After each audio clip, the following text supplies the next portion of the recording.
Okay guys, here we are again on the top half guard position. We're focusing on passing.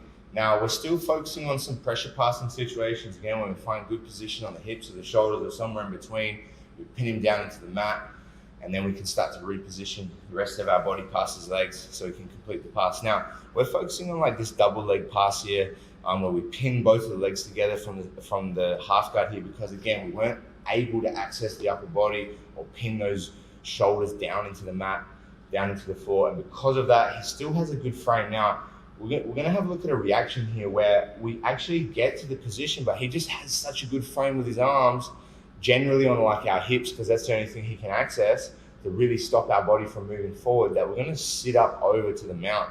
So again, from here, this outside arm scoops the bottom knee so he can't pull that leg to the guard, and I'm gonna step that outside leg up. And again, it's super important this elbow position is correct, because if it's not, all the threats of the upper body start to come back into play, and I'm gonna tap. So I keep that elbow super tight. When he looks for the Kimura, it's very difficult, there's no space there. Now again, all I'm gonna do from here is slide my head past his top hip and turn my left hip down to the floor at the same time I hug his legs together. Now, this time, he gets a really good frame on our hips. He's not lazy, and I wasn't able to square him up because he keeps kind of hipscaping as well. Every time I try to square him up, he keeps getting back to his side. I free my leg, whatever movement I like, and I try to come forward here, but I'm having such a hard time coming forward because he's blocking our hips so well. So what I'm gonna do here instead is I'm actually gonna step over his body.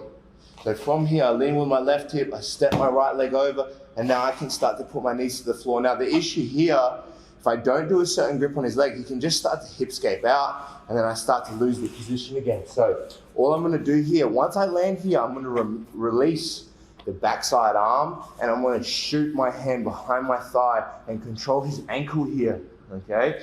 So I hug and control his ankle here. Now this kills, all right, his position for the hipscape. So now it's very difficult for him to get away from me. The moment I have this grip, I'm just gonna keep driving forward and squaring his hips up, making sure that I'm shooting this as an underhook. So I change the grip from low on his body to high, and now I can start to slide up into the mount with very high success. I always finish in that good position.